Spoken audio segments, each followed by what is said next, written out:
Assalamualaikum warahmatullahi wabarakatuh. Saya Indah Fezalia dari SD Negeri 31 Kota Lubuk Linggau, calon guru penggerak Angkatan 11 Kota Lubuk Linggau. Pada hari ini, saya akan melaksanakan diseminasi aksi nyata modul 1.4 tentang budaya positif.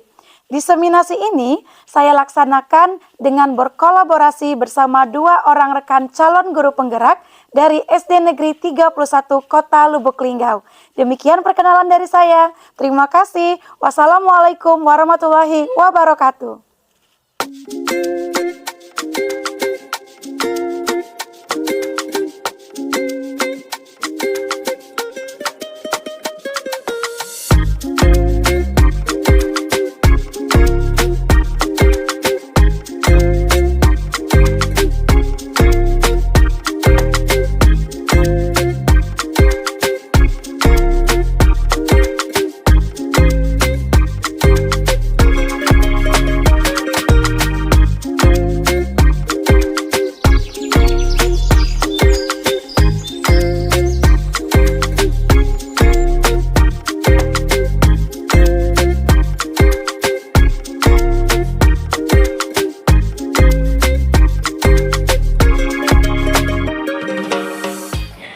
Harum baunya si bunga rampai. Boleh minta cakupnya, Bu? Tumbuh di bawah pohon cemara. Karena yang kami nanti semuanya telah sampai, kita akan segera memulai acara.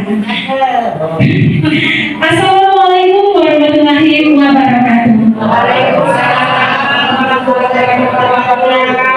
Selamat pagi dan salam sejahtera bagi kita semua. Bismillahirrahmanirrahim. Alhamdulillahirabbil alamin. Wassalatu wassalamu ala asrofil anbiya'i wal mursalin sayyidina wa maulana Muhammadin wa ala alihi wa ashabihi ajmain. Amma ba'du. Yang terhormat Kepala SD Negeri 31 Kota Lubuk Linggau, Ibu Suryani Sarjana Pendidikan. Yang kami hormati Bapak Ibu guru peserta diseminasi budaya positif yang berbahagia. Pada kesempatan yang berbahagia ini, marilah bersama kita haturkan syukur atas kehadiran Allah Subhanahu wa taala yang mana berkat rahmat serta inayahnya sehingga kita semua bisa berkumpul di ruang kelas 6 SD Negeri 31 Kota Lubuk Linggau dalam rangka mengikuti kegiatan diseminasi aksi nyata modul 1.4 tentang budaya positif calon guru penggerak Angkatan 11 SD Negeri 31 Kota Lubuk Linggau dalam keadaan sehat walafiat.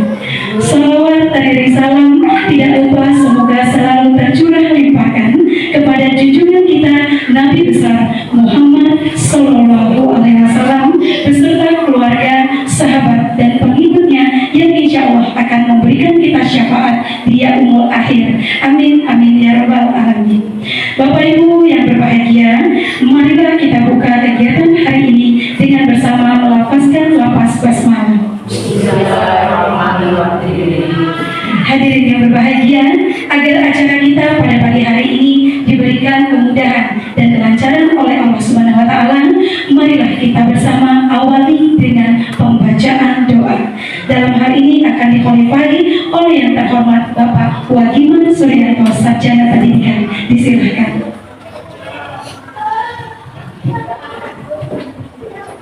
Baik, alhamdulillah, terima kasih kepada Ibu Ida.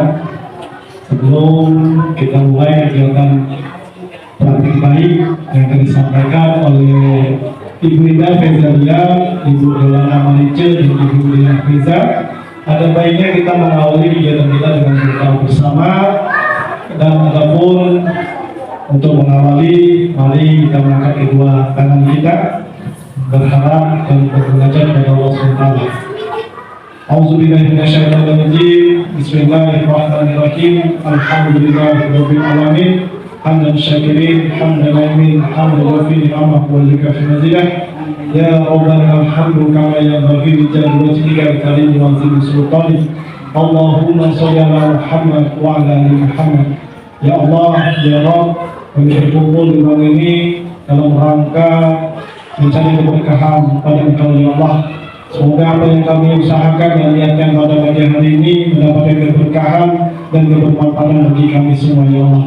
Ya Allah, semoga praktik baik yang akan disampaikan oleh calon guru penggerak angkatan 11 ini, semoga Engkau berikan kemudahan, kesuksesan dan kelancaran, ya Allah, sehingga apa yang disampaikan menjadi manfaat bagi kami, sehingga kami dapat mengerti dan kami akan memberikan kebermanfaatan bagi saudara kami, ya Allah. Amin ya rabbal alamin. Rabbana atina fid dunya hasanah wa fil akhirati hasanah wa qina adzabannar. Walhamdulillahi rabbil alamin. Assalamualaikum warahmatullahi wabarakatuh. Waalaikumsalam warahmatullahi wabarakatuh. Terima kasih kami ucapkan kepada Bapak Wagiman Suryanto, Sarjana Pendidikan, yang telah memimpin pembacaan doa pada pagi hari yang berbahagia ini.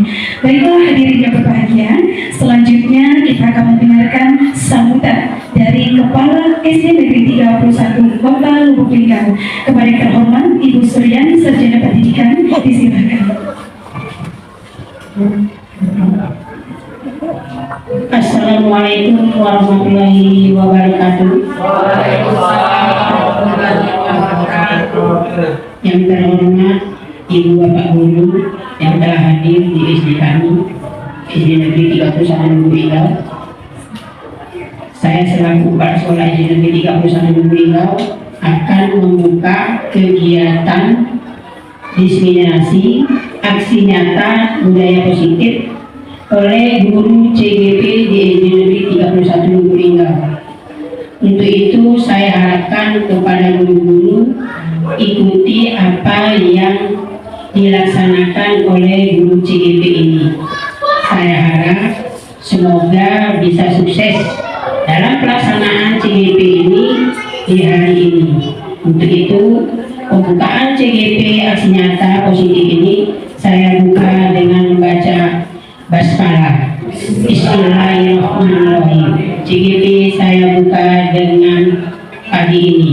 Assalamualaikum warahmatullahi wabarakatuh.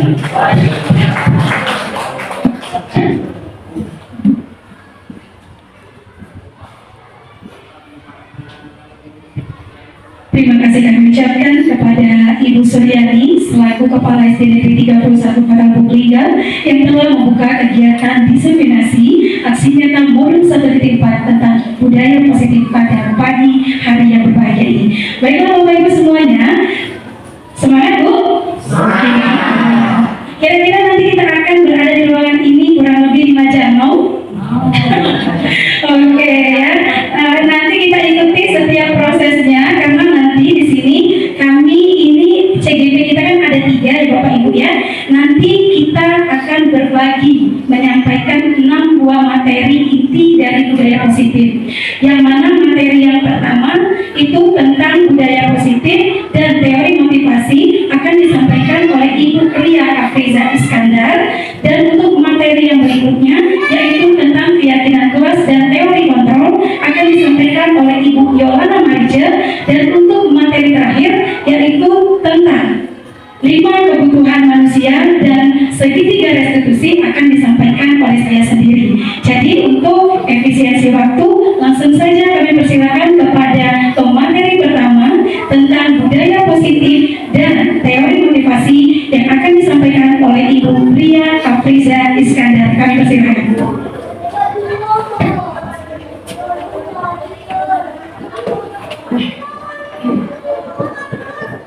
Baiklah, terima kasih.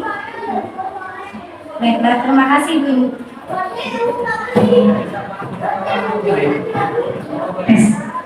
Baiklah, terima kasih Ibu Indah atas kesempatannya. Sebelumnya kami di sini ingin mengucapkan ribuan terima kasih dulu kepada Ibu Kepala Sekolah yang telah mendukung acara kami dengan sebaik mungkin sehingga kami bisa melaksanakan di pagi hari ini. Kemudian tak lupa kami juga berterima kasih kepada Bapak Ibu guru hebat ya yang telah meluangkan waktunya. Kami tahu betul kalian dengan kesibukannya ya mampu meluangkan waktunya di acara kami bertiga. Mempersingkat waktu, di sini ada diseminasi aksi nyata program pendidikan guru penggerak tentang budaya positif. Budaya positif di sekolah yaitu nilai-nilai atau kebiasaan-kebiasaan di sekolah yang berpihak kepada peserta didik agar mereka dapat berkembang menjadi pribadi yang kritis, hormat, dan bertanggung jawab.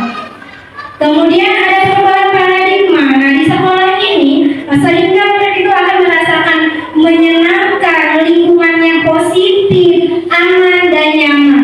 Tujuannya untuk murid itu agar dapat berpikir, bertindak, menciptakan, mandiri, dan bertanggung jawab.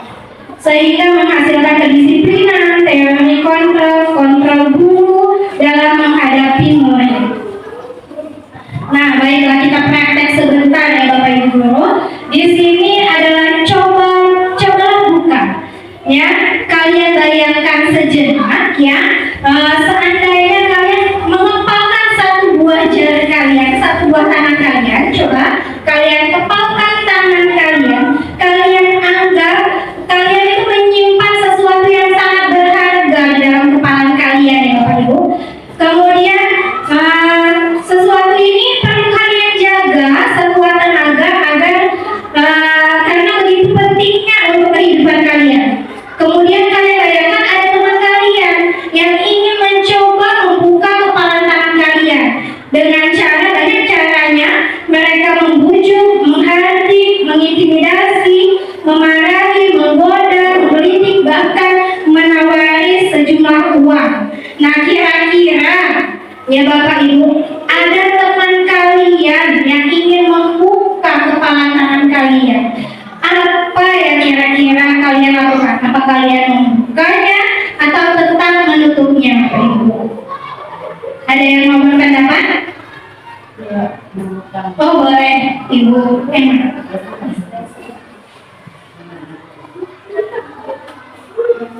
Oh boleh.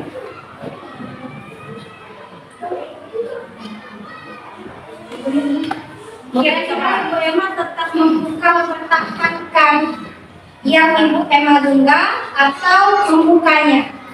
Kalau bagi saya itu saya tetap pertahankan karena itu bagi saya itu sangat berharga. Jadi tidak bisa saya bagikan ke orang lain. Oke, terima kasih Bu Emma. Ada lagi yang lain? Ada lagi yang lain Bapak Ibu Guru? Wadiman boleh? Baik, terima kasih pada Ibu Ria.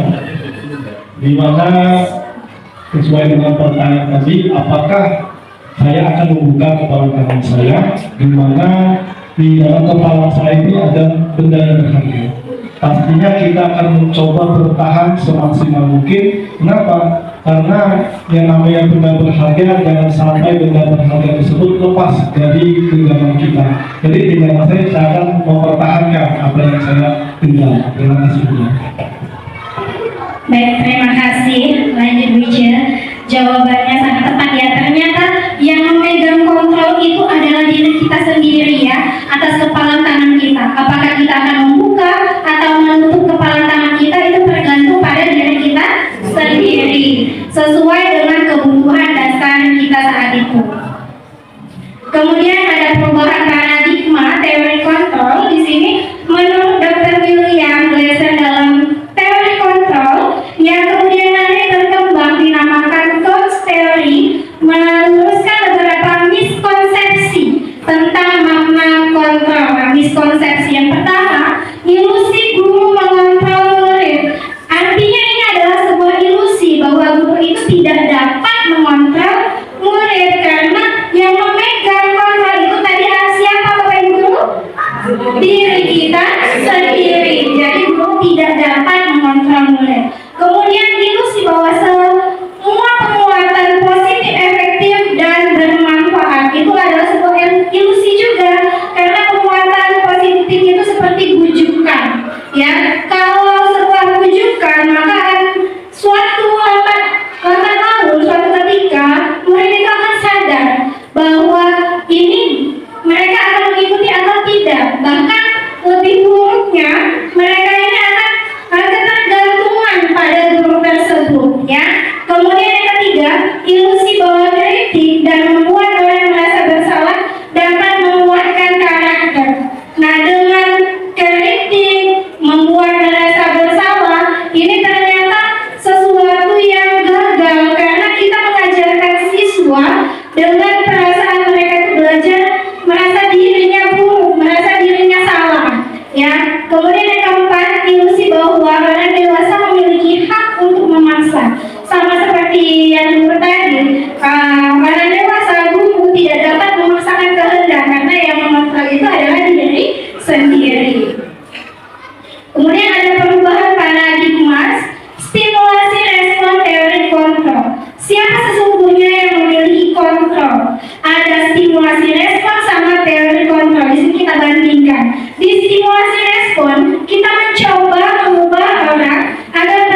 kemudian stimulasi respon, perilaku buruk dilihat sebagai suatu kesalahan. Ternyata di teori kontrol semua perilaku itu memiliki tujuan, ya. Kemudian yang ketiga, stimulasi respon, orang lain bisa mengontrol saya, dan ternyata di teori kontrol hanya Anda yang bisa mengontrol diri Anda, ya. Kemudian yang keempat, saya bisa mengontrol orang lain. Ternyata di teori kontrol Anda tidak bisa mengontrol orang lain, ya. Kemudian yang kelima, di stimulasi respon, pemaksaan ada pada saat bujukan gagal. Di teori kontrol, kolaborasi dan konsensus menciptakan pilihan-pilihan baru. Yang terakhir, di stimulasi respon, model berpikir itu menang dan kalah atau kalah. Di teori kontrol, model berpikirnya menang. Apa itu disiplin? Ketika mendengar kata disiplin, apa yang kita bayangkan di benak kita? Ya, apa yang terlintas di pikiran kita? Kebanyakan orang akan menghubungkan kata disiplin itu dengan tata tertib, teratur, dan kepatuhan pada peraturan. Kata disiplin juga sering dihubungkan dengan hukuman, padahal itu sesungguhnya berbeda, ya. Karena belajar tentang disiplin positif tidak harus dengan memberi hukuman. Justru itu adalah salah satu alternatif terakhir, dan kalau perlu tidak digunakan sama sekali, ya Bapak Ibu. Kemudian menurut Ki Hajar Dewantara, di mana ada kemerdekaan, disitulah harus ada disiplin yang kuat. Sungguh pun disiplin itu bersifat self-disiplin, yaitu kata sendiri yang mewajibkan kita dengan sekeras-kerasnya. Tetapi itu sama saja, sebab jikalau kita tidak cakap melakukan self-disiplin, wajiblah penguasa lain mendisiplinkan diri kita. Dan peraturan demikian itulah harus ada di dalam suasana yang merdeka. Ini menurut Ki Hajar Dewantara. Kemudian, jadi dapat disimpulkan, disiplin itu adalah kemampuan memerintahkan diri sendiri dalam mengontrol dan menguasai diri untuk memilih tindakan yang mengacu pada nilai-nilai yang kita hargai dengan penuh tanggung jawab tanpa terperintah orang lain. Ya, di sini ada teori motivasi perilaku manusia. Ada 3, motivasi eksternal, motivasi eksternal, motivasi internal. Ya, di motivasi eksternal itu untuk menghindari ketidaknyamanan atau hukuman. Apa yang akan terjadi jika saya tidak melakukannya? Kemudian untuk mendapatkan imbalan dari orang lain, apa yang akan saya dapatkan ketika saya melakukannya? Untuk motivasi internal, untuk menghargai diri sendiri, saya akan menjadi orang seperti apa jika saya melakukannya. Oke, di sini ada hukuman, konsekuensi, dan restitusi. Ada 3. Kita bandingkan. Di bagian hukuman ada sesuatu yang menyakitkan harus terjadi, sedangkan di konsekuensi sesuatu harus terjadi. Kemudian di restitusi merupakan suatu pilihan. Kemudian di hukuman tidak nyaman untuk murid untuk jangka waktu panjang, jadi hukuman itu tidak nyaman, ya. Kemudian di konsekuensi tidak nyaman untuk murid untuk jangka waktunya yang pendek. Kemudian untuk di restitusi menguatkan untuk murid dalam jangka waktu panjang. Nah, di restitusi menguatkan. Kemudian yang ketiga, korban mendapatkan keadilan, sedangkan di konsekuensi korban bisa saja diabaikan. Di restitusi korban mendapatkan ganti, ya. Kemudian di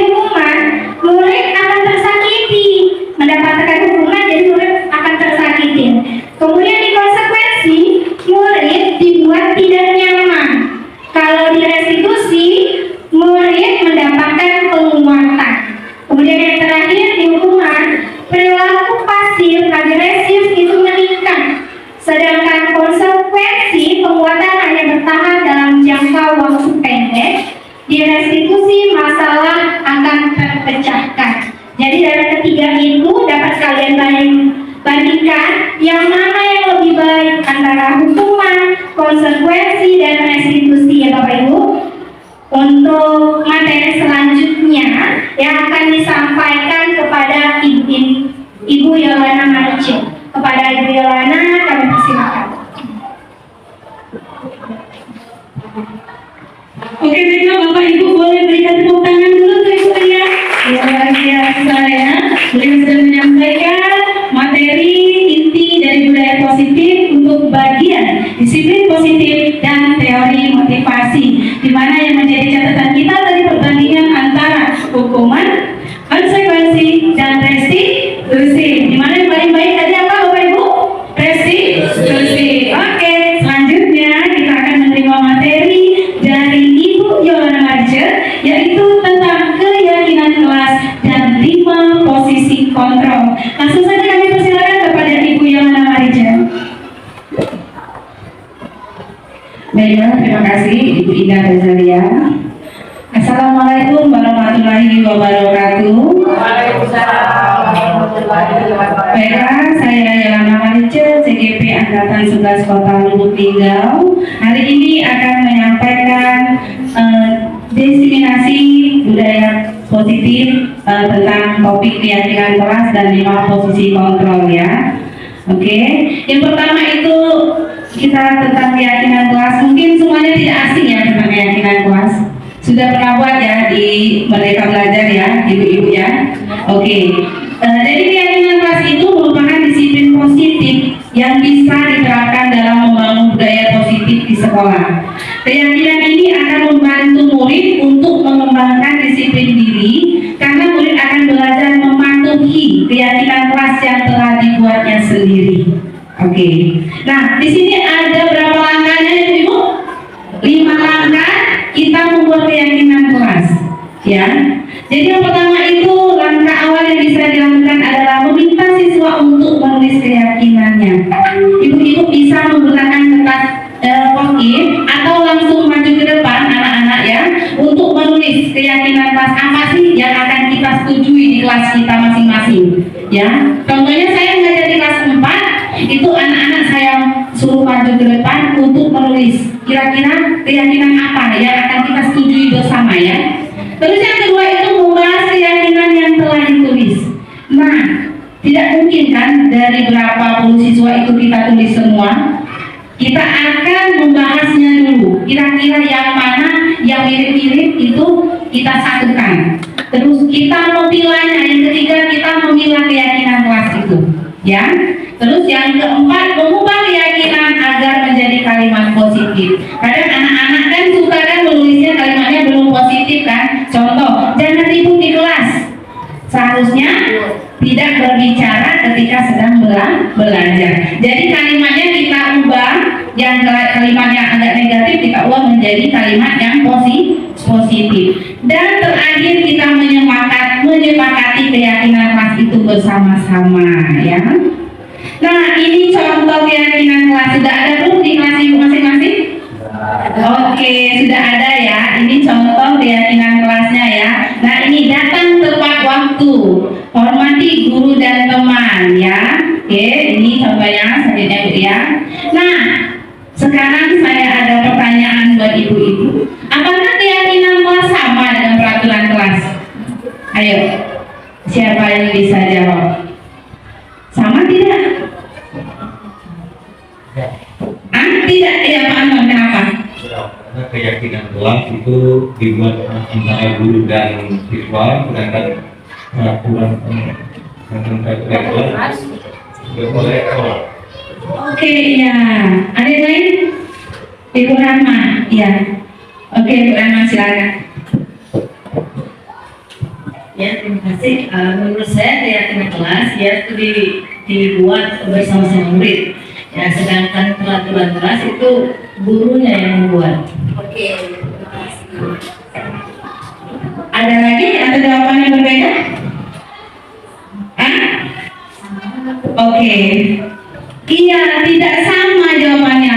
Kalau keyakinan kelas itu disepakati antara guru dan siswa. Kita buat bersama kan, namanya aja keyakinan kita sama-sama kan. Nah, terus kalau peraturan kelas itu dibuat oleh guru itu sendiri. Contoh saya membuat peraturan menggunakan sepatu berwarna hitam, itu harus lagi karena sudah peraturan saya sebagai guru di kelas itu, ya. Jadi tidak sama. Nah, kita lanjut. Itu tadi keyakinan kelas, dan ini 5 posisi kontrol guru. Nah, 5 posisi kontrol guru itu ada 5, yaitu sebagai penghukum, pembuat rasa bersalah, sebagai teman, pemantau, dan manajer. Nah, kalau sebagai posisi penghukum, seorang penghukum kita guru bisa menggunakan hukuman fisik maupun verbal. Orang-orang yang menjalankan posisi penghukum senantiasa mengatakan bahwa sekolah memerlukan sistem atau alat yang dapat lebih menekankan murid-murid lebih dalam lagi. Nah, biasanya kita kalau menjadi posisi penghukum itu menggunakan kata-kata seperti ini, ya. Patuhi aturan saya atau awas, ya. Terus kamu selalu saja salah. Selalu pasti, selalu yang terakhir selesai. Itu biasanya kita akan menjadi seorang penghukum, ya. Nah, guru seperti ini senantiasa percaya hanya ada satu cara agar pembelajaran bisa berhasil, yaitu cara dia sendiri. Itu kalau kita sebagai penghukum. Nanti terakhir kita lihat ibu-ibu sebagai penghukum apa bagaimana, ya. Nah, kalau ini pembuat merasa bersalah. Pada posisi ini guru akan bersuara lebih lembut. Pembuat merasa bersalah akan menggunakan keheningan yang membuat orang lain merasa tidak nyaman, bersalah, atau rendah diri. Contohnya, sering tidak ibu menggunakan kata ini.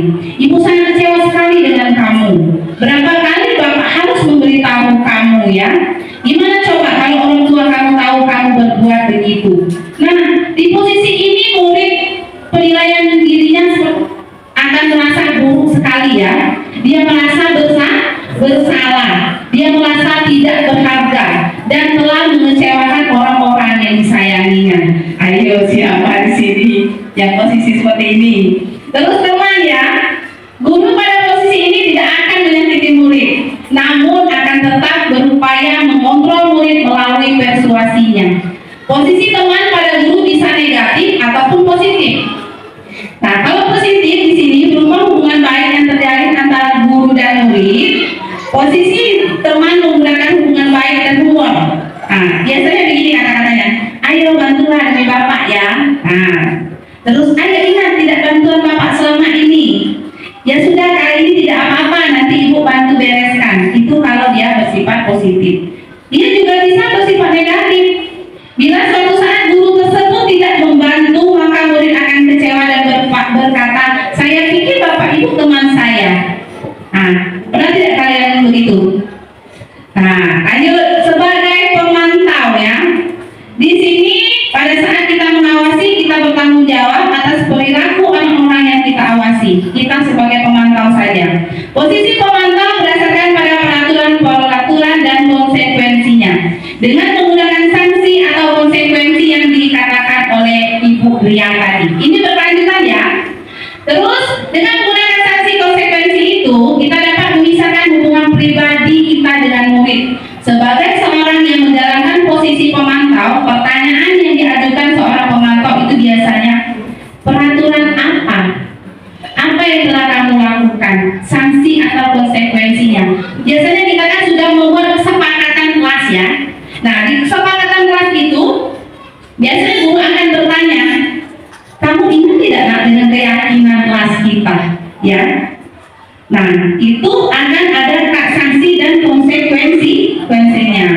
Nah, seorang pemantau sangat mengandalkan perhitungan, catatan, data, dan dapat digunakan sebagai bukti atau perilaku seseorang.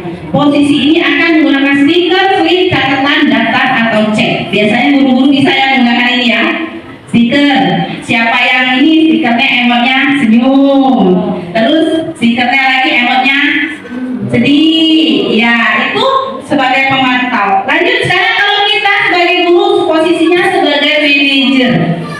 Nah, posisi di mana guru berbuat sesuatu bersama dengan murid, mempersilakan murid mempertanggungjawabkan perilakunya, menunggu murid agar dapat menemukan solusi atau permasalahannya sendiri. Biasanya guru itu akan berkata seperti ini, apa yang kita yakini? Nah, kembali ke keyakinan kelas kita tadi, ya. Terus, apakah kamu meyakininya? Jika kamu meyakini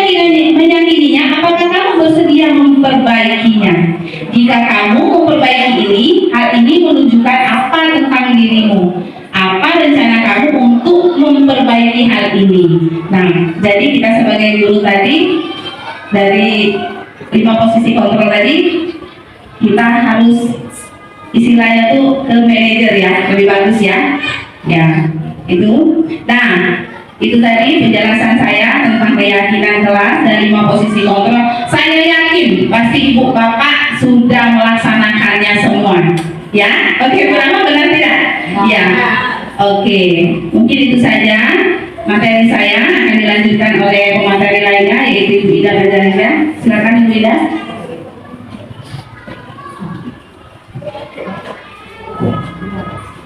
Oke, luar biasa sekali Bapak Ibu. Berikan tepuk tangan dulu untuk Ibu Yolanda Marice.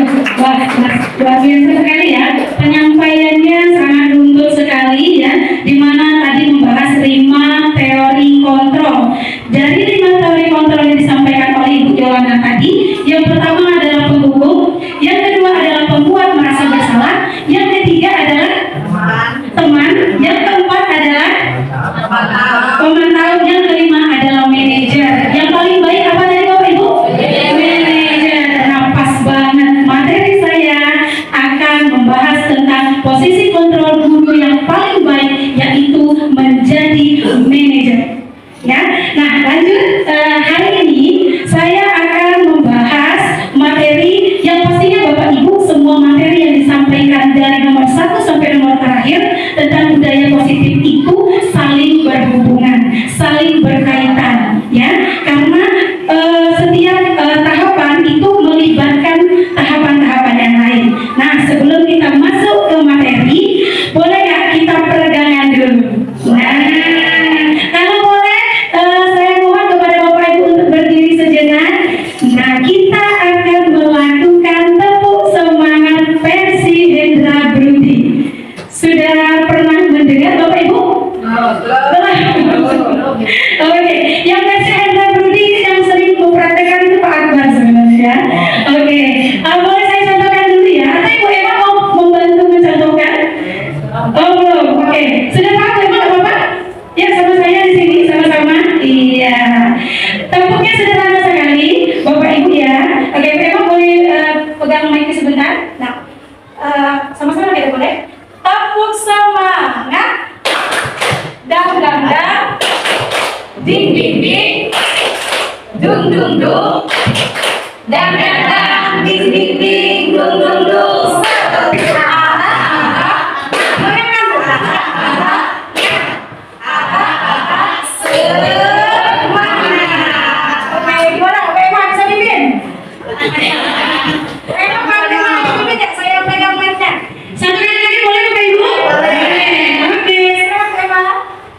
Tepuk semangat.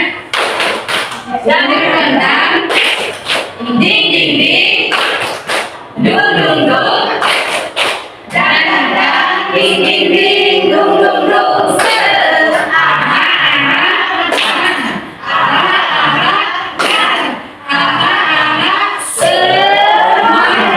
Luar biasa, berikan tepuk tangan kita semua Bapak Ibu. Kami persilakan duduk kembali. Terima kasih sudah mau melakukan icebreaking bersama kami ya. Itu baru versi Hendra Brudi.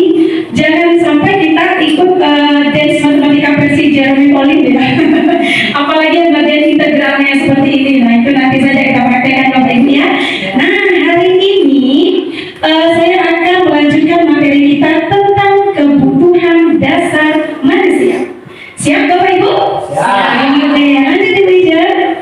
Nah, untuk membangun budaya sekolah yang positif dengan lingkungan yang aman dan mendukung murid untuk menjadi pribadi yang berdaya, seimbang dan bahagia, salah satu yang dapat dilakukan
kebutuhan dasar kita dengan menggunakan cara yang positif, maka kita akan melanggar peraturan atau melakukan hal-hal yang tidak sesuai dengan nilai kebajikan.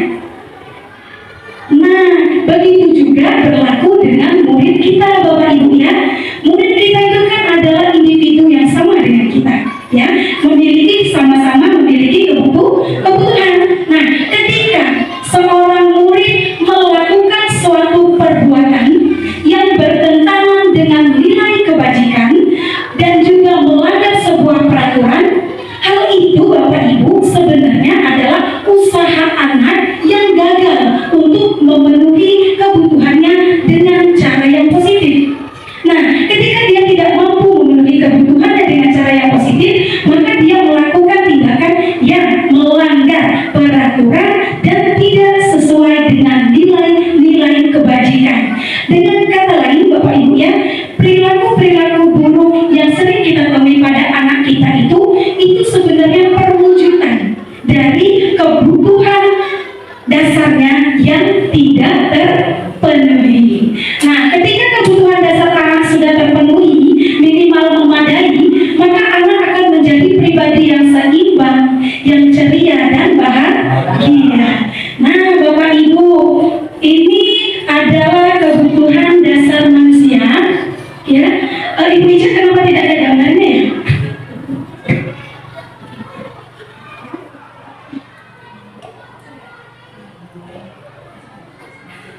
Baiklah Bapak Ibu, mungkin sinyal atau apa ya, itu ada foto ya. Fotonya sebenarnya adalah Dr. William Glasser. Beliau merupakan psikiater dari Amerika Serikat. Dalam teori yang choice theory, beliau mengatakan bahwa ada 5 kebutuhan dasar manusia. Yang pertama itu adalah bertahan hidup. Yang kedua adalah kasih sayang dan rasa diterima. Yang ketiga yaitu kebebasan. Yang keempat kesenangan. Dan yang kelima penguasaan.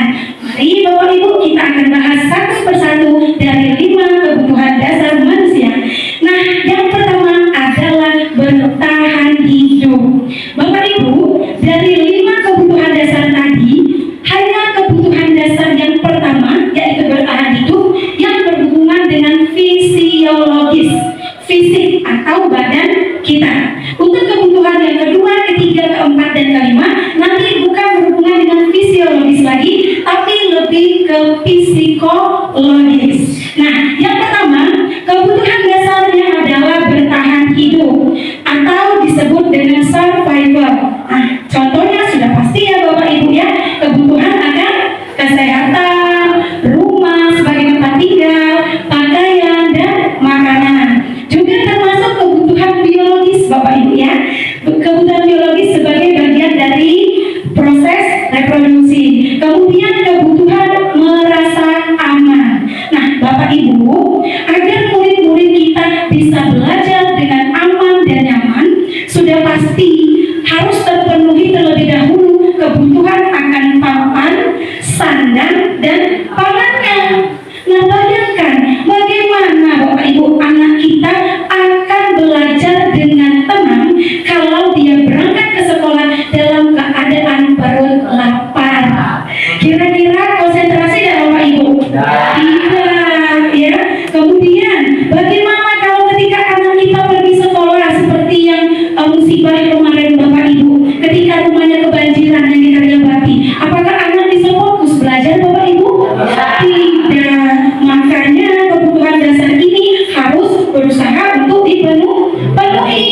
Nah, lalu gimana Bu Indah kalau kebutuhan ini tidak bisa terpenuhi? Misal anak berangkat ke sekolah karena di rumah mamanya tidak masak, maka dia berangkat ke sekolah dalam keadaan perut lapar. Maka dia akan berusaha memenuhi kebutuhan itu dengan cara yang melanggar tadi. Karena dari jalur yang positif dia tidak dapat, maka dia berusaha memenuhinya dengan cara yang melanggar peraturan. Apa contohnya Bapak Ibu? Di kelas saya ada Bapak Ibu ya, ada seorang anak yang bawa bekal.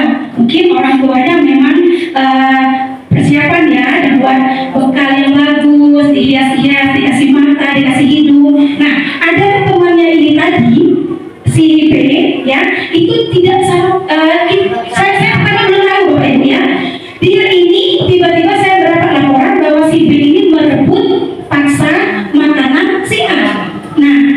Itu sebenarnya kalau kita berpikirnya masih stimulus respon dan posisi kontrol kita masih seorang penghukum, maka kita akan segera bertindak dengan tanpa dipikir lebih panjang. Benar Bapak Ibu?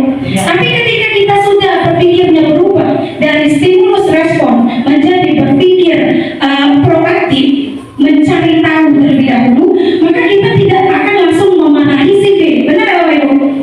Kita tanya dulu, dan ketika saya tanya kemarin Bapak Ibu, benar sekali, ternyata dia setiap pagi hampir tidak sarapan. Kenapa? Karena faktor yang bermacam-macam. Terkadang mamanya kesiangan, terkadang mamanya bilang, anaknya bilang mamanya tidak ada uang. Terus kamu dikasih uang jajan dan tidak Bu. Makanya sejak saat itu saya berusaha Bapak Ibu, walaupun sedikit akan saya tanyakan bawa duit jajan atau tidak. Kalau tidak bawa duit jajan, walaupun 2.000, 3.000 akan tetap saya berikan. Nah, agar apa? Agar kebutuhan dasar dia akan makanan tadi itu bisa terpenuhi. Begitu Bapak Ibu untuk yang pertama. Begitupun kita guru kan, kalau mengajar dalam keadaan perut lapar, kita juga tidak bisa konsentrasi. Oke, selanjutnya. Nah, ini adalah kebutuhan kasih sayang dan rasa diterima. Kebutuhan untuk diterima. Nah, meliputi yang pertama, kebutuhan akan hubungan dan koneksi sosial. Yang kedua, kebutuhan untuk memberi dan menerima kasih sayang. Yang ketiga, kebutuhan untuk merasa menjadi bagian dari suatu kelompok. Nah, Bapak Ibu ya, anak-anak kita itu butuh untuk terhubung dengan kelompoknya. Baik itu dengan keluarganya, kelompok temannya, kelompok gurunya. Anak kita butuh itu. Ya.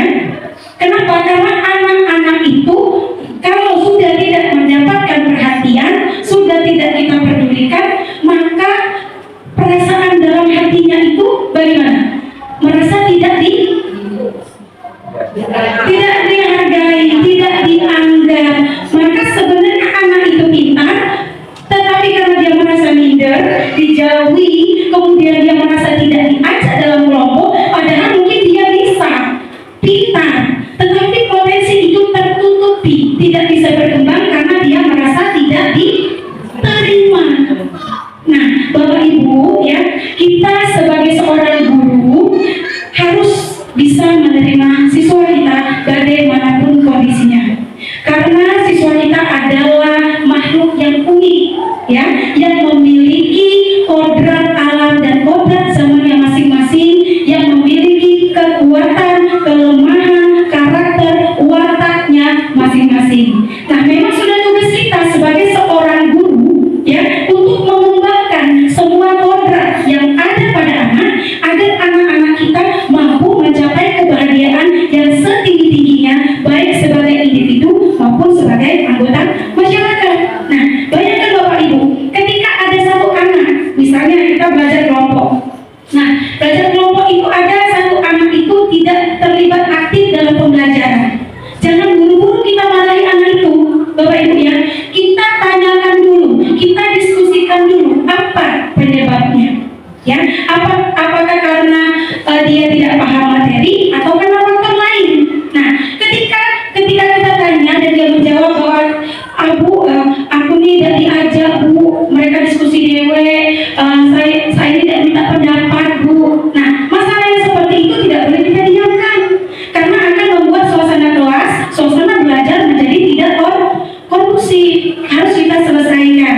Nah, ketika anak itu merasa dia dikucilkan atau merasa dia tidak diterima, maka anak itu akan cenderung memilih teman lain yang satu, dua, itu saja, dan cenderung memisahkan diri dari kelompok. Ya, oke. Nah, selanjutnya Bapak Ibu ya, kebutuhan akan kebebasan atau kebutuhan akan pilihan. Nah, Bapak Ibu, pada kebutuhan ini kita membuat pilihan murid ya, kita memberikan kesempatan kepada murid untuk membuat pilihan dan bertanggung jawab dengan pilihannya. Nah, kebebasan di sini Bapak Ibu bukan berarti kita membebaskan siswa untuk melakukan apa yang dia mau. Bukan. Kebebasan di sini maksudnya adalah kita memberikan kesempatan anak untuk melakukan. Yang pertama, kesempatan membuat pilihan. Yang kedua, menyuarakan pendapat dengan percaya diri. Yang ketiga, memberikan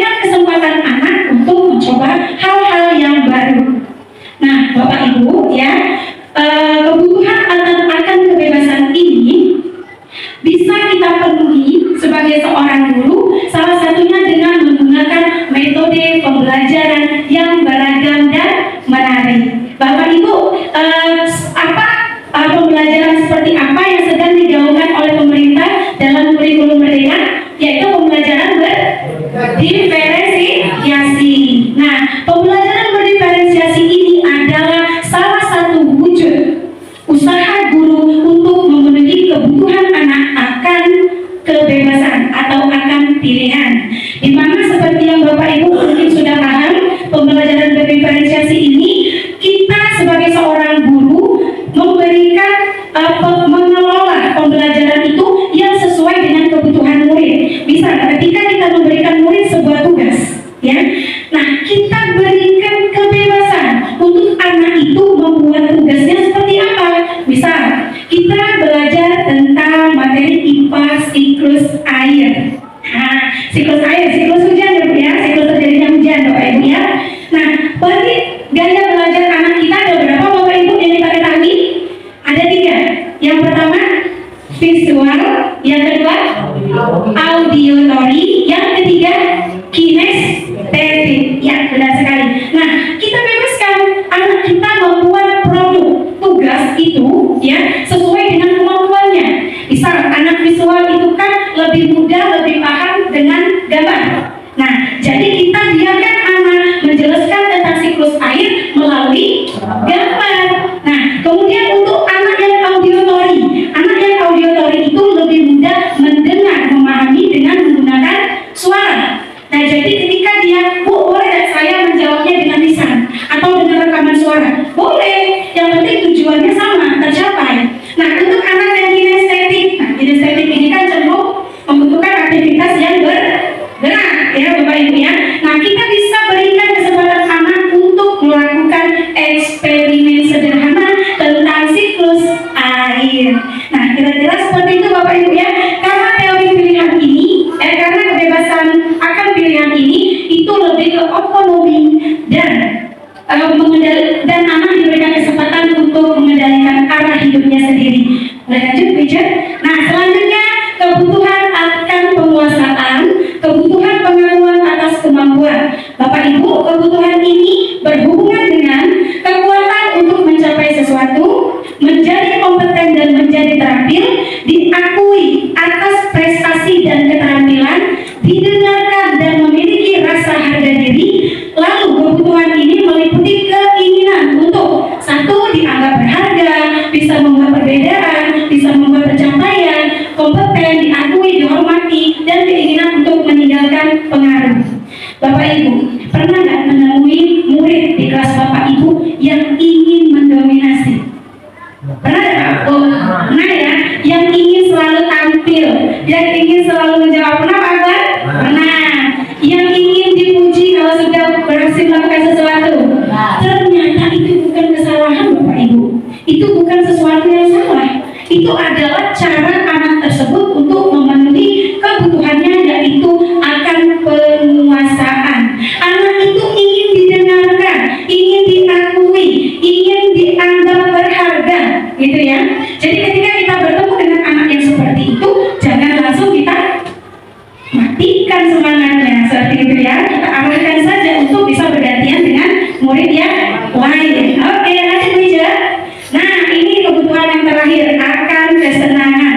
Bapak Ibu, kalau kesenangannya bukan cuma murid, ibu-ibunya senang nggak dengan kesenangan? Dengan sesuatu yang humor kayak gitu ya. Iya. Jadi Bapak Ibu ya, kebutuhan akan kesenangan adalah kebutuhan untuk mencari kesenangan, bermain, tertawa. Bayangkan Bapak Ibu, kalau kita hidup tanpa adanya kesenangan, pasti akan sangat menyedihkan. Nah, menurut Glaser ya, dia menghubungkan, ada hubungan antara kesenangan dengan pembelajaran. Nah, di mana dia mengatakan bahwa ketika anak melakukan sebuah permainan, maka dia akan mempelajari keterampilan hidup yang penting. Jadi bermain itu Ibu tidak hanya bermain, ada keterampilan yang didapatkan. Misalnya apa? Memecahkan masalah. Misalnya apa? Mengontrol diri. Kemudian apalagi berpikir kritis. Itu kan semua keterampilan. Saat bermain kan banyak hal yang terjadi dalam diri anak tersebut. Nah, sekali-sekali di kelas kita Bapak Ibu, bolehlah kita ajak anak kita bermain, melakukan ice breaking. Kemudian kita misalnya ada pelajaran yang susah dihafal oleh anak-anak, kita rubah dalam lagu.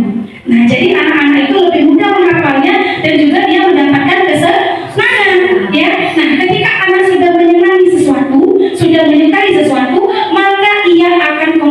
konsentrasi dan fokus dalam mengerjakan hal tersebut. Oke, selanjutnya Bu Ica. Nah, sekarang Bapak Ibu kita studi kasus dulu. Kasusnya sama, hanya satu, hanya saja yang berbeda jawabannya. Saya bacakan Bapak Ibu ya. Ibu Ambar, guru wali kelas 2A di SD Pelita Hati, sedang bingung menghadapi ulah salah satu murid di kelasnya, yaitu Doni. Beberapa anak di kelas 2A telah datang padanya dan mengeluhkan Doni yang sering meminta bekal makan siang mereka dengan paksa. Jika Anda menghadapi suatu situasi seperti Ibu Ambar, apa yang akan Anda lakukan? Menurut Anda, kira-kira apa alasan Doni melakukan itu? Nah, Bapak Ibu, ini adalah alternatif jawaban yang diberikan Tommy. Untuk jawaban yang pertama, kalau Tommy menjawabnya karena dia lapar dan orang tuanya tidak membawakan bekal, artinya Doni sedang memenuhi kebutuhannya yang apa Ibu? Bertahan di hidup, ya, karena dia merasa lapar. Lanjut Ibu. Nah, kalau jawaban Tommy itu bahwa dia merasa senang temannya memperhatikan dia, sehingga guru nanti akan telepon orang tuanya melaporkan, jadi orang tuanya memperhatikan dia. Kira-kira kebutuhan apa yang sedang dikasih sayang? Benar sekali Bu Emma ya. Oke, selanjutnya. Nah, bagaimana kalau Tommy menjawab, Bu, saya bosan dengan bekal makanan yang dibawakan ibu saya dari rumah. Saya ingin mencoba bekal teman-teman yang beraneka ragam. Kebutuhan apa itu Ibu? Kebebasan. Karena kebutuhan kebebasan itu anak-anak mau mencoba sesuatu yang baru. Selanjutnya, nah, bagaimana kalau Tommy menjawab dia merasa hebat karena temannya jadi takut dengan dia dan menuruti keinginannya. Jelas ya? Penguasaan. Jelas itu ya. Dan terakhir, nah, ketika Tommy ditanya dia menjawab, iseng saja Bu, saya menikmati ekspresi wajah teman-teman saya yang kesal. Saya senang Bu lihatnya. Itu kebutuhan ada kesenangan. Kira-kira ada anak yang jauh seperti itu ya. Nah, sekarang ibu-ibu kita studi kasus bersama. Selanjutnya, nah, kasusnya ada satu, tapi jawabannya berbeda. Sama seperti tadi, tapi ini tidak ada jawabannya ibu ya. Oke, Dinda, seorang anak kelas 3 SD, begitu tiba di rumah sepulang dari sekolah menangis dan mengadu kepada ibunya bahwa dia benci pada Ibu Rani gurunya. Menurut Anda, kebutuhan apa yang berusaha dipenuhi oleh Dinda jika jawaban Dinda seperti ini? Ibu guru bilang, aku tidak boleh bersenandung suatu mengerjakan tugas. Katanya kelas harus tenang, tidak ada suara, kan tidak seru jadinya. Ayo Bapak Ibu, siapa yang mau berpendapat? Pak Akbar? Oke, senang Pak Akbar ya. Oke. Mana Pak? Baik, menurut saya dari kasus yang di depan itu kebutuhan akan kesenangan ya. Karena Dinda itu merasa tidak seru dengan dia tidak boleh bersuara di dalam kelas. Terima kasih ya. Iya, benar sekali. Kita tepuk tangannya pakai ini Bu, pakai teknik seperti ini Bu ya. Bus, bisa? Kita tepuk bus dulu ya. Bus. Luar biasa Pak Akbar ya. Oke, lanjut Bu Ija. Nah, benar sekali jawabannya adalah kesenangan. Lanjut. Nah, bagaimana kalau jawabannya Ibu guru tidak menyapaku hari ini, padahal aku sudah pakai jepit baru. Ayo, oke Pak. Kita dulu. Pakai pipa Pak. Kita kasih Pak Bus. Ya. Jangan dibuka dulu jawabannya. Silakan Bu. Kebutuhan apa ya? Kebutuhan itu kebutuhan kasih sayang Dinda. Gimana Bu Ija jawabannya? Wah, kita luar biasa. Terima kasih Bu Emma. Ya, selanjutnya, aku bosen. Masa belajarnya cuma gitu-gitu aja, dengerin ibu guru aja. Gimana Ibu? Kebutuhan apa Bu saya nih? Akan apa? Kebutuhan kebebasan. Benar, tak Bu Ica? Wah, luar biasa. Oke, masih ada Bu Ica? Nah, ini kasus kedua, yaitu Dimas. Nah, ya, tahun ini Dimas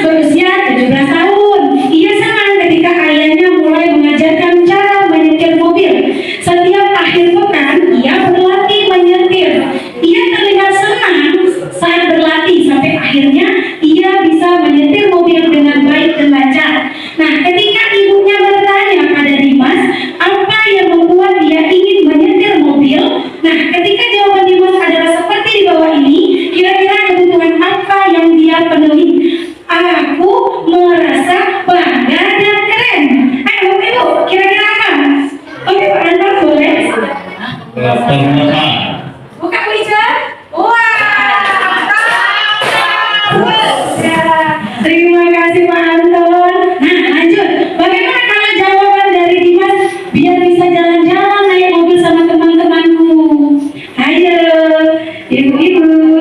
Ibu Nanda, ayo yang paling muda berbakat. Silakan Bu. Menurut saya itu Ibu Indah kebutuhan kasih sayang. Kebutuhan kasih sayang. Ya, karena dia menyayangi teman-temannya dan ingin ajak teman-teman jalan-jalan, mobil baru kayak. Oke, boleh dibuka meja? Wah, luar biasa. Wah, terima kasih Bu Nanda. Luar biasa sekali ya, benar ya. Karena orang yang anak yang memiliki kebutuhan yang tinggi akan rasa kasih sayang, dia mengutamakan teman. Ya, oke lanjut meja. Aku senang bisa pergi ke tempat-tempat yang aku suka. Ayo, siapa ya? Silakan ibu-ibu. Oh, angkat lagi. Oke, boleh banget ini. Kalau dari yang ini sepertinya kebutuhan kebebasan ya, karena dia senang memilih tempat yang dia sukai, pergi kemana saja. Oke, buka meja. Wah, ini sekali.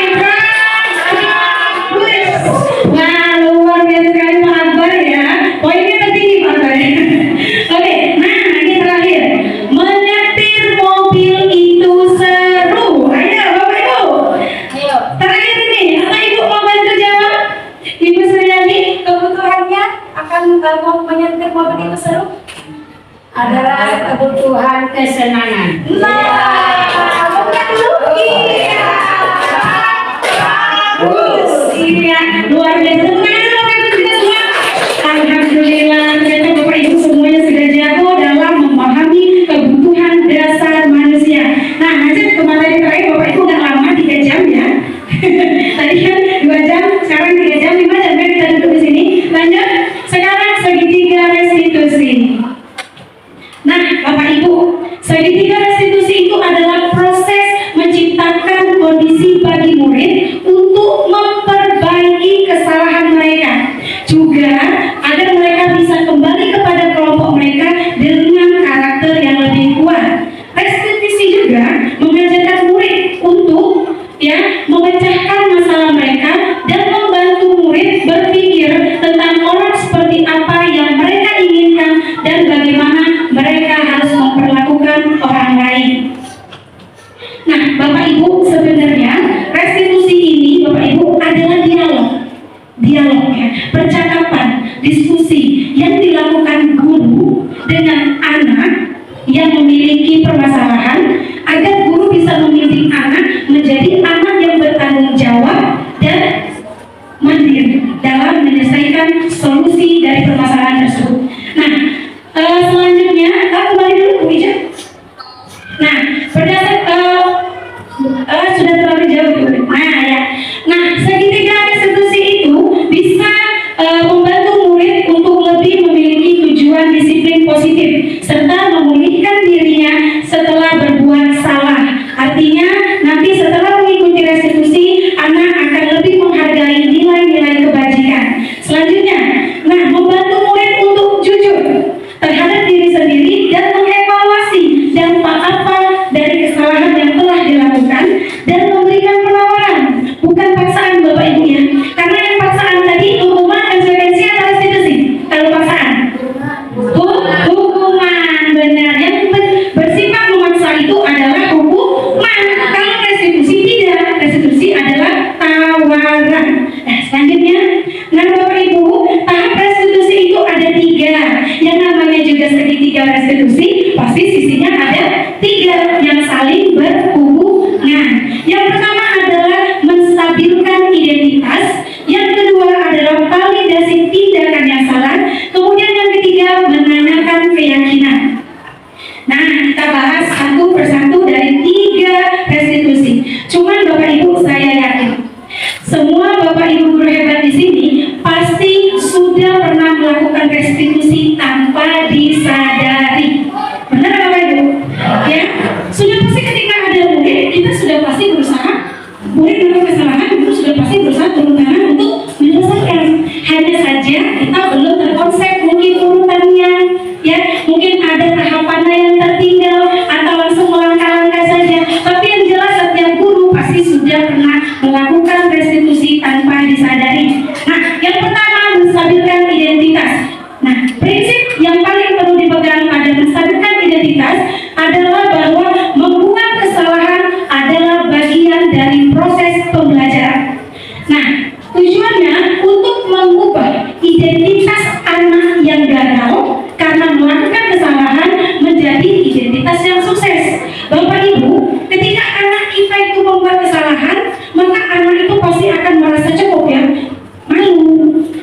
bersalah, tidak berani ngomong segala macam, itu artinya identitasnya sedang gagal, Bapak Ibu.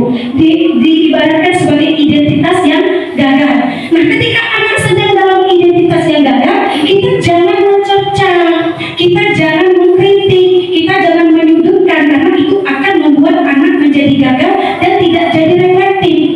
Dia tidak mampu merefleksikan kesalahannya, apalagi mencari solusinya kalau kita mencecarnya pada tahap menstabilkan identitas.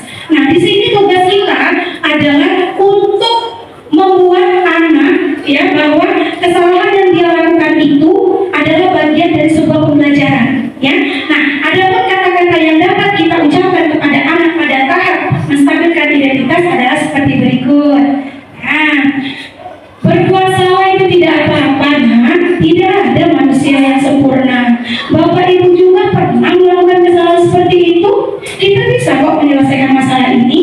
Nah, di sini Bapak Ibu tidak tertarik untuk mencari siapa yang salah, siapa yang benar. Ibu hanya ingin mencari solusi dari permasalahan ini.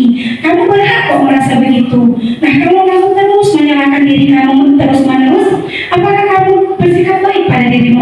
Nah, jadi ketika anak-anak kita ajak berdiskusi seperti itu, maka bagaimana perasaan anak-anak Bapak Ibu? Senang, tenang, lega, Bapak Ibu ya.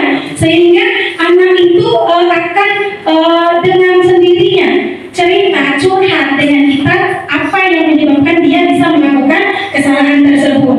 Nah, Bapak Ibu ya, ketika anak kita itu melakukan kesalahan dalam keadaan emosi dan marah, maka anak kita itu tidak bisa mengakses bagian otak yang berfungsi untuk berpikir rasional. Ya, jadi ketika dia sedang tidak rasional, jangan kita cecar, akan semakin menggila perbuatannya kalau kita cecar.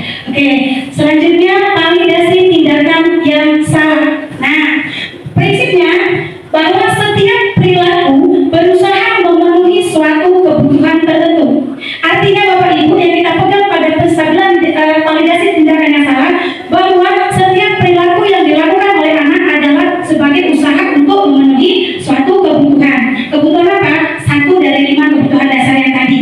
Nah, selanjutnya sehingga guru atau orang tua akan bergeser pemikirannya dari stimulus respon menuju ke proaktif. Nah, serta akan lebih mengenali dan mengakui kebutuhan murid dan membantu murid untuk mengenali kebutuhan dasar apa yang sedang ingin dipenuhinya pada saat itu. Apakah penguasaan, kebebasan, kasih sayang, rasa diterima, kesenangan, atau bertahan hidup. Nah, selanjutnya ada pun kata-kata yang dapat kita ucapkan kepada siswa ketika kita melakukan restitusi pada tahap validasi tindakan yang salah. Pilihannya ada berikut ini. Kamu bisa saja kan melakukan hal yang lebih buruk, tapi kamu tidak melakukannya, nah. Kamu pasti punya alasan mengapa kamu bisa melakukannya. Apakah alasan itu penting bagi kamu, nah? Kamu boleh tetap berusaha menjaga sikap itu, tapi tambahkan sikap yang baru. Maukah kamu belajar cara lain untuk mendapatkan apa yang kamu butuhkan tanpa harus memukul? Kemudian, apakah besok kamu bisa melakukan dengan lebih baik lagi?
kita nak?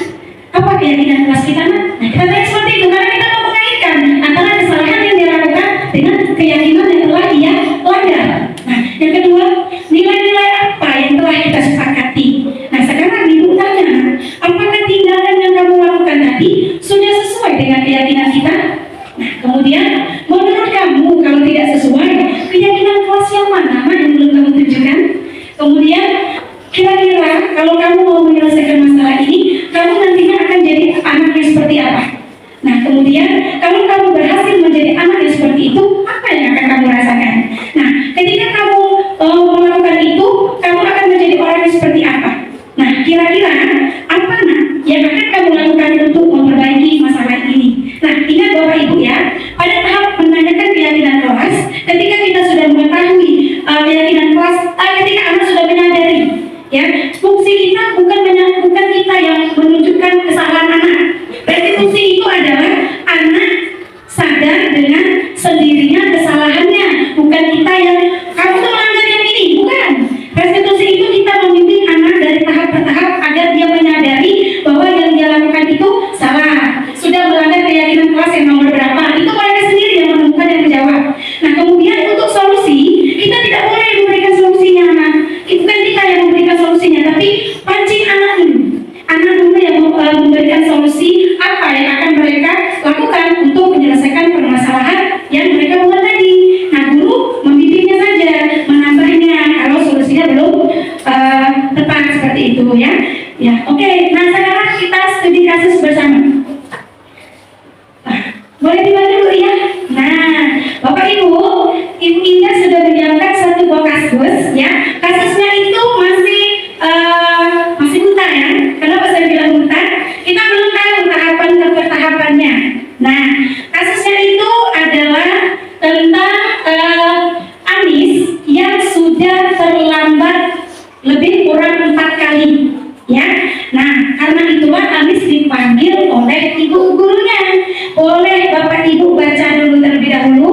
Nah, perintahnya ya, instruksinya, Bapak Ibu Indah minta tolong tentukan dari mana ke mana tahap menstabilkan identitas. Kemudian dari percakapan yang mana ke mana tahap validasi tindakan yang salah. Kemudian dari tahap ke mana ke mana tahap menanyakan keyakinan. Boleh Ibu Indah beri waktu dulu untuk membaca kasusnya.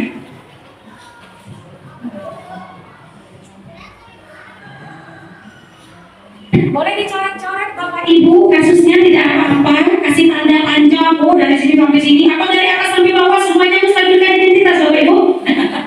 Siapa tahu kan kita tidak tahu ya, atau dari atas sampai bawah semuanya menanyakan keyakinan, kan kita tidak tahu. Boleh dibaca dulu. Kasusnya ini sering terjadi di kelas kita pasti. Tidak mungkin tidak ada murid yang terlambat.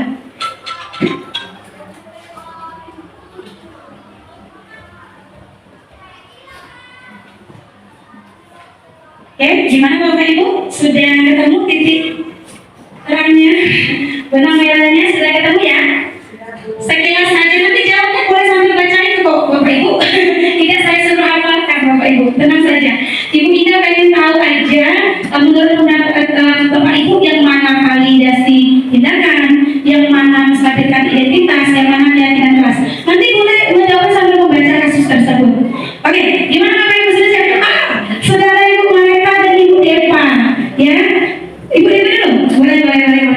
Oke, silakan Ibu Depa.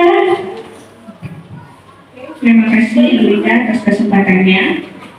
Pada studi kasus yang pertama ini ya, yang menurut saya bagian yang menstabilkan identitas ya Ibu Indah, itu percakapannya dari guru sampai Anis, yang terakhir dia benar. Yang ini yang telah ditampilkan di depan. Yang pas ini ya? Ya, yang sudah ditampilkan di depan itu restitusi yang menstabilkan identitas.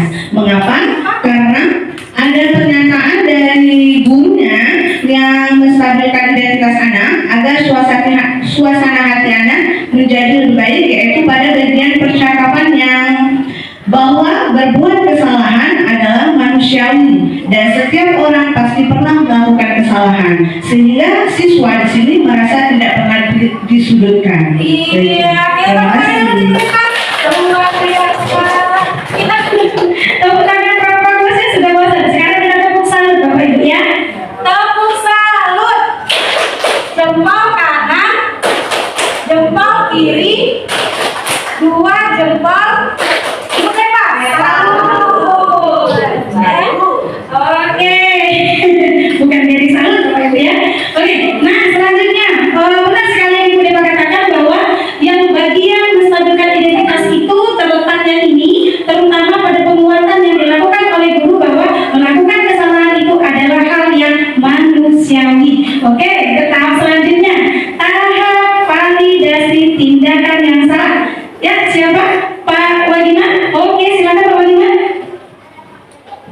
Baik, terima kasih pada Bunda, di mana untuk tahap validasi tindakan yang salah pada teks kasus pertama ini tampak yakni pada kalimatannya dari guru, Anis, kamu sering datang terlambat, pasti ada alasannya. Kenapa sih Anis sering datang terlambat? Jadi pada pertanyaan ini di mana guru menggali informasi kenapa sih anak tersebut bisa terlambat, sehingga dengan alasan yang diberikan oleh siswa tersebut nantinya guru dapat mengetahui kebutuhan dasar yang dibutuhkan oleh Anis tersebut, sehingga Anis menjawab bahwasanya karena saya sering begadang dikarenakan main HP Bu sampai larut malam, jadi saya kurang tidur. Nah itu kebutuhan ya pada kebebasan ini Bu. Kebebasan, mungkin juga kesenangan ya. juga, jadi dari alasan murid tersebut sehingga kita bisa memahami kebutuhan dasar yang dibutuhkan Anis. Terima kasih. Luar biasa, berikan tepuk salut untuk Pak Wadiman. Tepuk salut. Jempol kanan, jempol kiri, dua jempol. Pak Wadiman, salut. Luar biasa. Nah Bapak Ibu masih ada satu langkah lagi nih. Tahap terakhir yaitu menanyakan keyakinan. Ayo, siapa ya? Ayo, mereka sudah dari tadi ya. Ya, silakan mereka.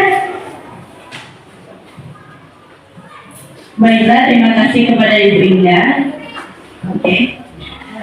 Untuk di tindakan yang ketiga, tindakan segitiga restitusi yang menanyakan keyakinan kelas, mungkin di kasus ini adalah yang pernyataan dan percakapan antara guru dan Anis ini tadi, itu yang guru menanyakan, menurut kamu keyakinan kelas apa yang sudah kamu langgar kepada Anis? Lalu Anis menjawab, disiplin Bu, kata si Anis. Di sini guru mengaitkan tentang keyakinan kelas dan dengan tindakan kelas yang salah, menanyakan keyakinan kelas apa yang sudah ia langgar. Jadi seperti itu Ibu Indah. Terima kasih. Oke, luar biasa. Berikan tepuk salut untuk Ibu Malena. Tepuk salut.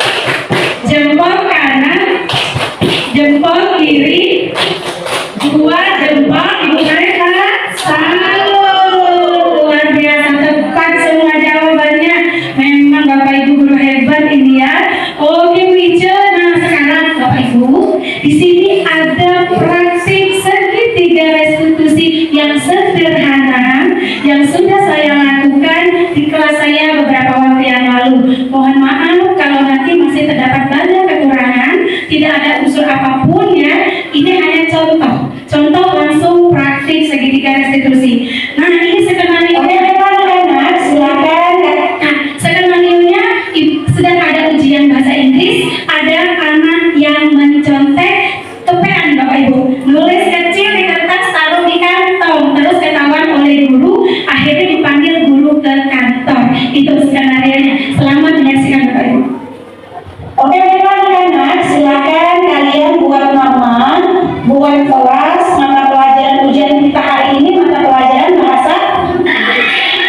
Oke, bahasa Inggris. Nah silakan tulis dulu datanya.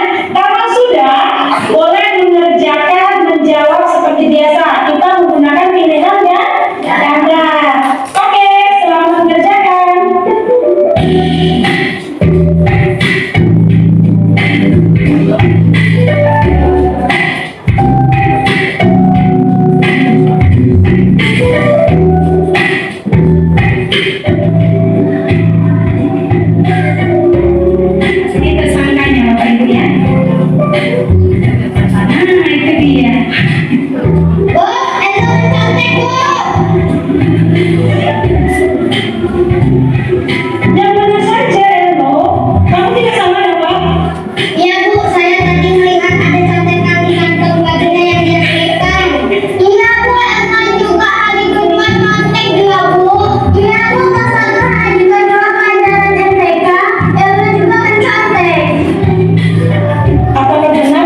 Selamat pagi, Bu.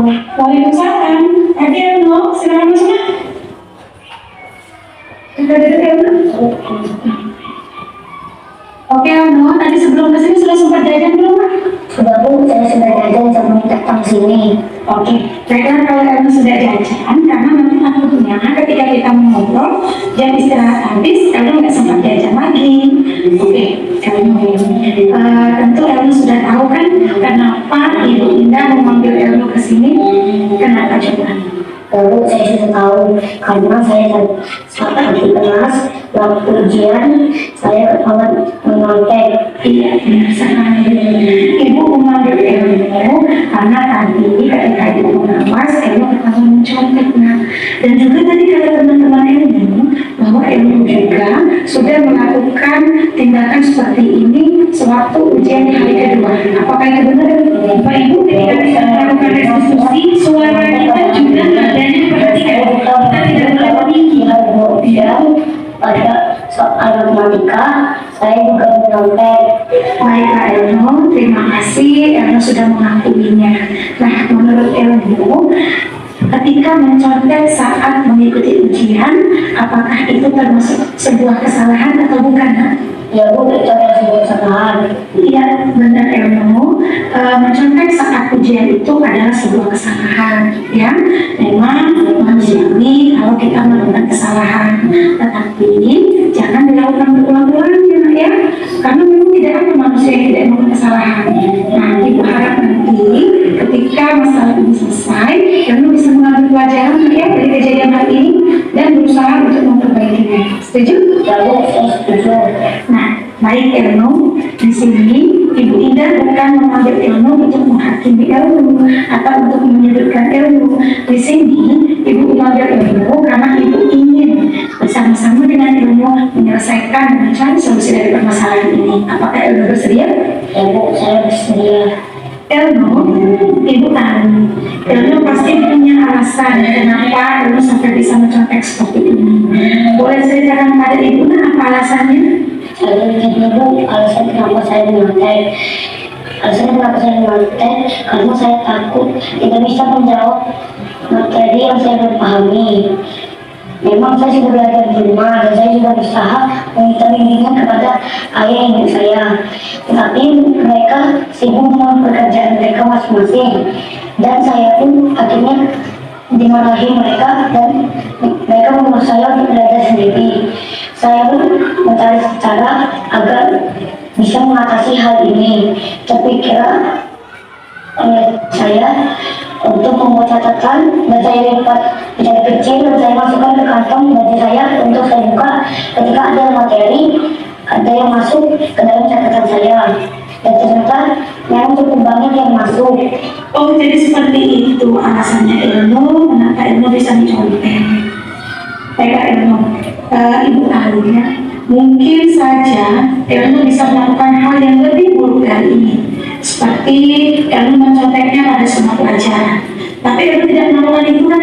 Tidak, Bu, saya hanya mencontek pada ujian soal matematika dan bahasa Inggris. Oke, syukurlah kalau seperti itu ya. Baiklah Elno, terima kasih karena Elno sudah mau terbuka dengan Ibu ya.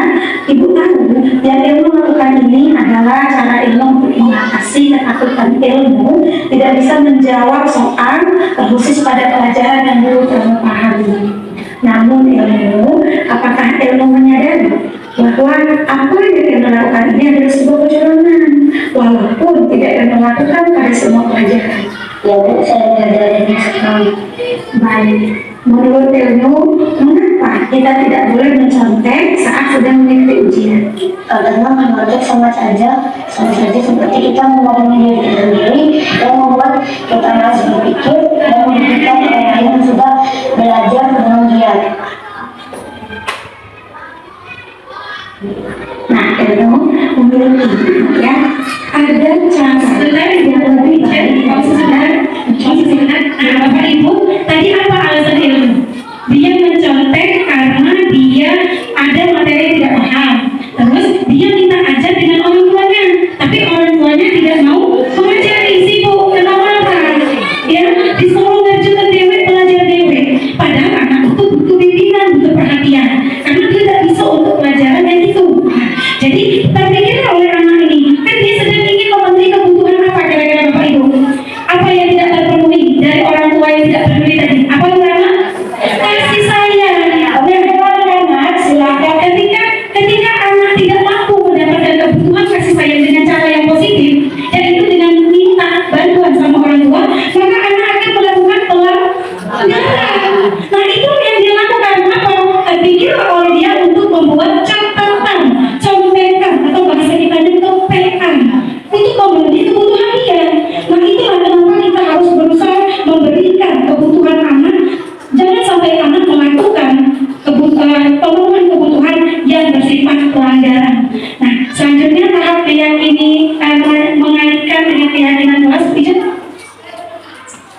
bukan itu ternyata dana masuk ke dalam atau seharusnya keyakinan kelas kita yang mana lagi yang harus kita jalankan untuk menuju mereka di mana.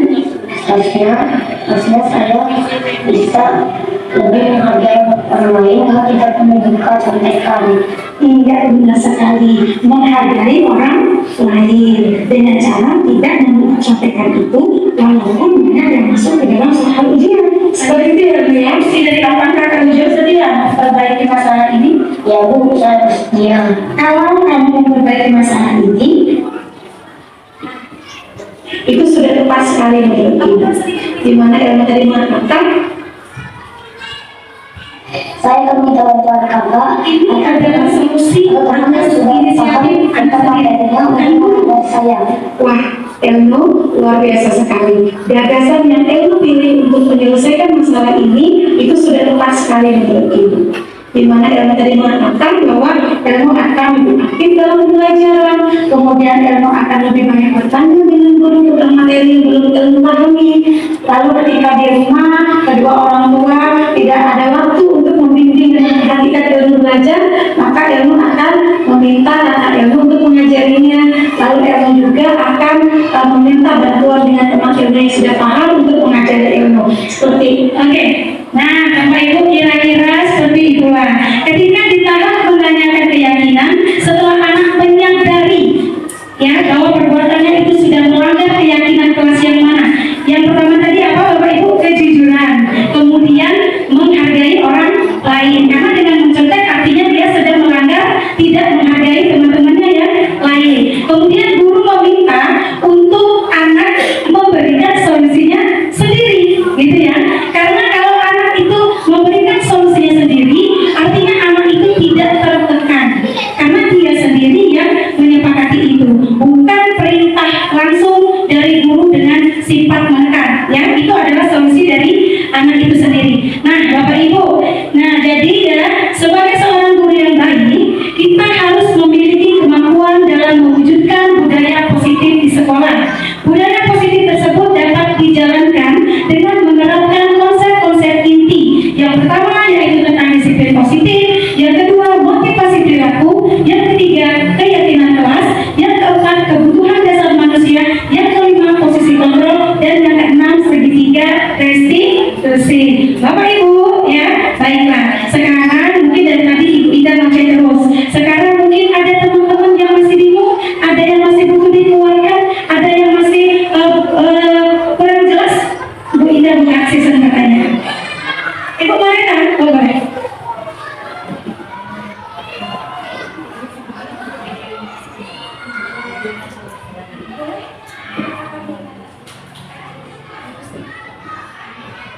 Oke, terima kasih kepada Ibu Indah. Assalamualaikum warahmatullahi wabarakatuh.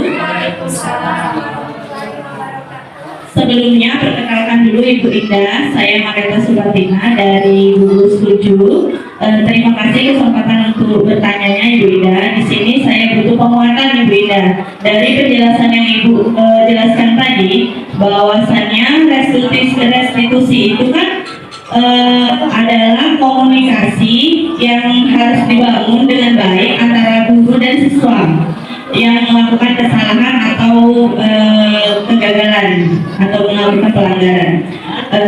Bagaimana solusinya menurut Ibu Indah? Jika kan dalam prakteknya kita ini sebagai guru mendapati siswa-siswa itu yang unik, yang ada siswa itu yang pendiam, yang tidak mau menceritakan. Nah, pada saat dia melanggar atau melakukan kesalahan, kita mendapati siswa yang seperti itu, yang mendapati siswa pada saat kita akan membangun komunikasi sebagai guru, anak tersebut tidak mau menceritakan kesalahannya, tidak mau berbicara kenapa dia melakukan alasannya, entah itu alasannya dengan mungkin dia malu atau memang tidak tahu awal untuk menceritakannya. Menurut Ibu Indah, bagaimana solusi kita sebagai guru? Terima kasih. Oke, baiklah Bapak Ibu, terima kasih Bu Marena, pertanyaannya bagus sekali, berarti berhubungan dengan segitiga restitusi. Apakah masih ada satu pertanyaan lagi? Silakan Bapak Ibu, karena Ibu Indah tadi kan ada budaya positif,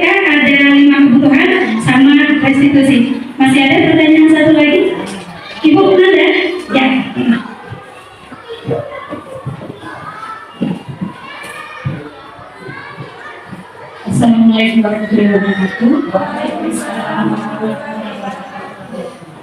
Terima kasih Pak Bila. Saya ingin sedikit menanyakan tentang kebutuhan manusia. Nah, tadi kan ada beberapa alasan kebutuhan manusia. Jadi, ketika seorang anak melakukan suatu pelanggaran, nah, apakah ketika dia melakukan suatu pelanggaran tersebut, dia artinya dia ingin memenuhi kebutuhan dasarnya. Nah, jadi dalam dia melakukan pelanggaran itu, apakah ada lebih dari satu kebutuhan atau lebih yang ingin ia penuhi dalam melakukan pelanggaran itu? Misalnya pelanggarannya satu, ya misalnya pelanggarannya satu, nah tapi dia itu bisa nggak terdapat dua kebutuhan yang ingin dia penuhi? Terima kasih Bu Nanda dan Ibu Marita. Pertanyaannya sangat seimbang sekali, pas banget dengan dua materi ya. Yang pertama karena materi yang pertama kebutuhan, yang kebutuhan dulu Bu Marita ya. Nah, pertanyaan Ibu Nanda, apakah mungkin dalam satu pelanggaran yang dilakukan oleh murid terdapat beberapa jenis kebutuhan dasar yang sedang ia penuhi? Mungkin Ibu Nanda. Jawabannya mungkin iya ya. Tergantung ketika kita mengajak anak itu berdialog, kan kita kan mau berdialog dulu nih, kita lakukan dulu restitusi gitu ya, kita ajak ngobrol, nah nanti kita akan tahu alasannya di sana. Biasanya memang setiap kesalahan itu bisa satu, bisa dua, bisa tiga kebutuhan dasar yang tercover dalam satu kesalahan itu. Misalnya ya, anak ini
Assalamualaikum warahmatullahi wabarakatuh. Saya nama Suryani SPD, Kepala Sekolah SD Negeri 31 Lubuk Linggau. Dengan ini memberikan semangat kepada guru-guru saya yang mengikuti CGP Angkatan ke-11. Dengan itu supaya guru-guru saya akan berhasil semua. Wabillahi taufiq wal hidayah. Wassalamualaikum warahmatullahi wabarakatuh. Assalamualaikum warahmatullahi wabarakatuh. Perkenalkan, nama saya Deva Vika Anggrainizen, pengajar dari SD Negeri 31 Kota Lubuk Linggau. Hari ini saya beserta teman-teman atau rekan sejawat dari SD Negeri 31 Kota Lubuk Linggau telah menyaksikan kegiatan yang dilaksanakan oleh CGP Angkatan 11, yaitu mendiseminasikan aksi nyata budaya positif. Kegiatan pada pagi hari ini sangat bermanfaat bagi guru-guru SD Negeri 31 Kota Lubuk Linggau supaya kedepannya kami bisa mengikuti jejak-jejak CGP Angkatan ke-11 untuk selanjutnya. Tetap semangat untuk CGP Angkatan 11, semoga sukses kedepannya. Terima kasih. Wassalamualaikum warahmatullahi wabarakatuh.